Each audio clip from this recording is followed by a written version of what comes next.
C'est presque de l'info, c'est la revue de Presque de Nicolas Canteloup. Et aujourd'hui, c'est Jean-Pierre Pernaut qui est avec nous pour les titres. Bonjour Jean-Pierre. Eh oui, bonjour ma chère Julie, bonjour mon cher Thomas, bonjour à tous dans ce studio, à tous les sympathiques villageois un peu rustiques de votre radio. Tout de suite, l'actu, Oui. mais d'abord, bien sûr, c'est important, la météo de notre ami Laurent Cabrol.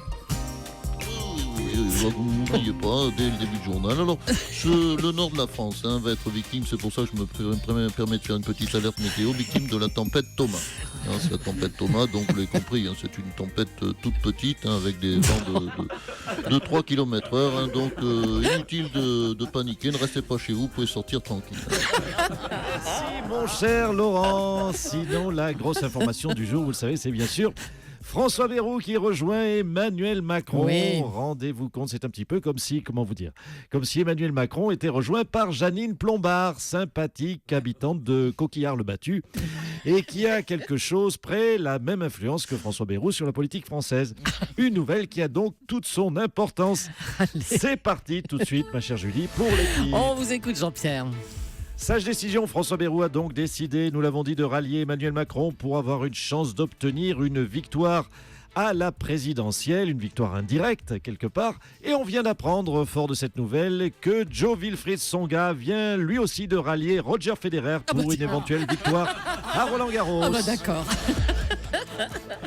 Jeu des alliances toujours, Benoît Hamon et Jean-Luc Mélenchon excluent une alliance en vue du premier tour.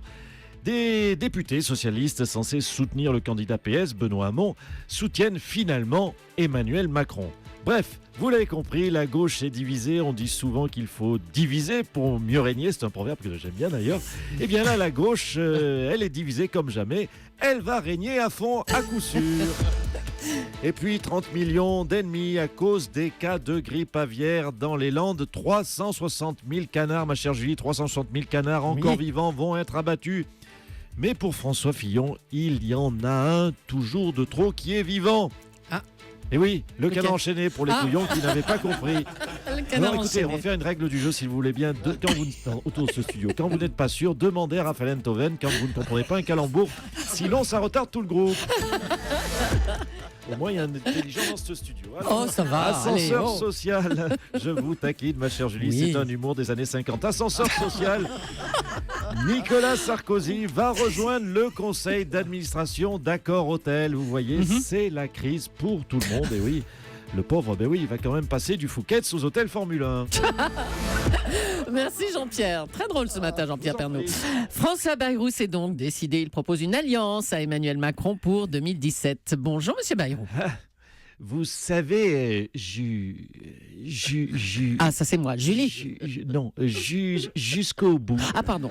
Et j'étais dans l'hésitation. Un coup oui, un coup non. Vous l'avez peut-être senti d'ailleurs. Et finalement, ce sera donc non. Non, mais j'impose quand même mes conditions comme si j'étais candidat. Donc non, mais oui. Oui, mais non. En fait, c'est très centriste. Je fais monter, vous avez compris ma technique, je fais monter un suspense énorme et à l'arrivée, rien, le soufflet qui retombe. C'est du made in centriste. Cela dit, je tiens à dire que je suis prêt. La campagne d'Emmanuel Macron, Oui. je me prépare à la foirer. Hein À la foirer, à la fois résolument et rigoureusement. Oui, elle était tordue celle-là. Ah, À elle est la bien, faire elle est bien. revivre. Et donc vous renoncez à vous présenter, on l'a bien compris. Oui, parce que je ne peux pas risquer en responsabilité que les extrêmes arrivent au pouvoir. On a vu ce que ça donnait quand c'était le cas. Je ne veux pas que l'histoire, que l'histoire, je ne peux pas supporter je ne veux pas que, je veux que l'histoire ne bégaye.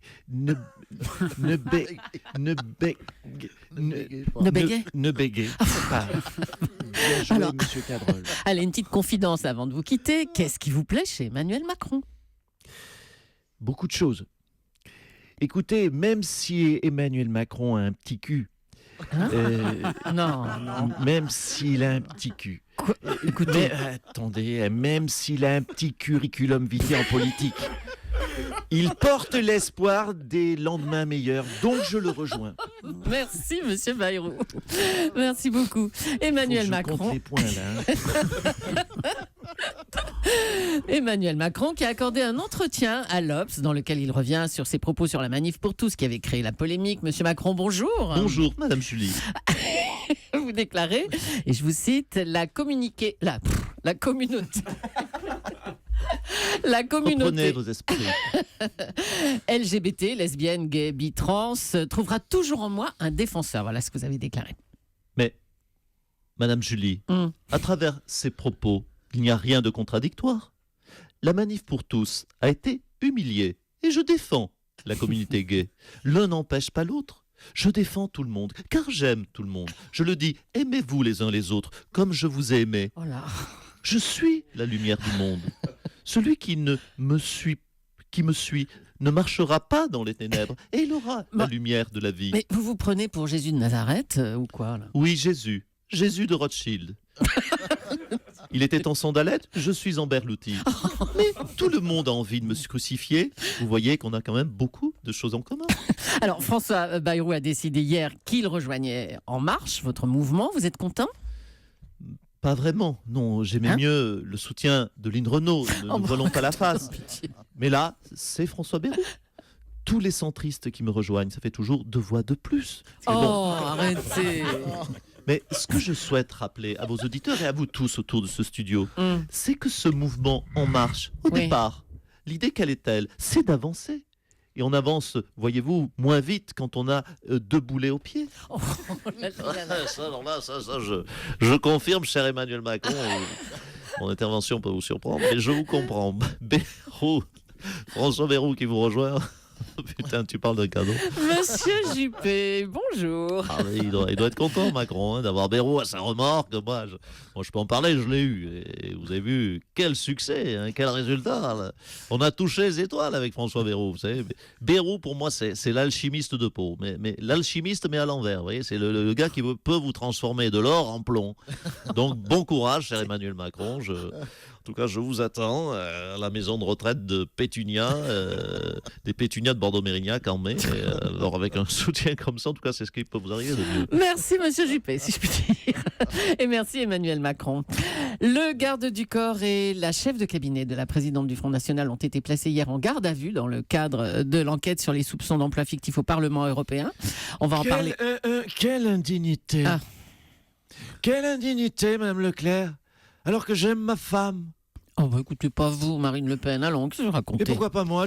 Attendez, je vous prie. Le Front National est devenu un parti comme les autres, je vous signale. Donc je ne vois pas pourquoi je ne pourrais pas avoir la même défense médiocre que les autres partis institutionnels. Voilà, c'est comme cela. En tout cas, c'est évident que toute cette affaire, je le dis à notre électorat, est une cabale politique. C'est une cabale de caniveaux. C'est la cabale au fond du jardin. Oh là là, quel humour. Oui, mon frontiste. Ouais. Bon, là, ce sont des affaires, il faut en parler. Et d'ailleurs, il paraît que vous avez refusé de porter le voile pour rencontrer le grand mufti de Beyrouth, justement pour qu'on ne parle pas trop des affaires. Écoutez, franchement, ce n'est pas parce que l'on va quelque part, je le dis avec conviction, que l'on doit forcément se plier aux coutumes locales. Si c'est moi, inversons les rôles, si c'est moi qui avais reçu le grand moufti au siège du Front National, vous croyez que je lui aurais imposé nos joyeuses coutumes? Lesquelles, par exemple? Écoutez, vous croyez que je lui aurais demandé de boire un cubi de gros rouge qui tâche avant d'écouter des chants militaires avec des amis au crâne rasé? À mon avis, il aurait dit non, le grand moufti, pardonnez-moi de vous le dire. Allez, merci Marine Le Pen. Moi, je sens que ça vous coince ce genre de sujet autour de cette table. C'est fou ça. Allez, oui, rumeur. Autre chose, rumeur ou pas. Oh là là. Merci Marine Le Pen. Rumeur ou pas, Hugo Frey voudrait se présenter à la présidentielle. Alors à 87 ans, le chanteur rechercherait activement des parrainages. Bonjour Charles Aznavour. Charles Aznavour. Oui, salut mes petites Julie, salut Thomas, français. Mes chers compatriotes. Moi aussi, à l'image du coffret, j'ai décidé de... De quoi? Oui, de quoi déjà? Mais qu'est-ce que vous faites dans ma chambre, vous? Je suis où, là? Mais vous êtes à Europe 1, Charles. Vous Ah avez oui. décidé quoi? De vous présenter à la présidentielle comme Hugo Frey? Oui, voilà. Et une fois à la présidence du pays, Dieu soignera ton sol meurtri pour toi, Arménie. Non, mais c'est pas l'Arménie, là. Non, c'est la présidentielle française. Ah merde, c'est pas l'Arménie. Bah non. Ah oui. Ah oui, autant je pouvais aider l'Arménie après des tremblements de terre, mais là, ah non. La France, dans l'état où elle est, je peux rien faire. Mais quelle mouche l'a piqué? Il est fou, c'est ce Hugo Frey, c'est pas Hugo Frey, c'est Hugo Fraise. Hein? Oui, moi aussi, je peux faire de l'humour, lol. Oui, bon, merci. Merci, bravo à Nicolas Canteloup.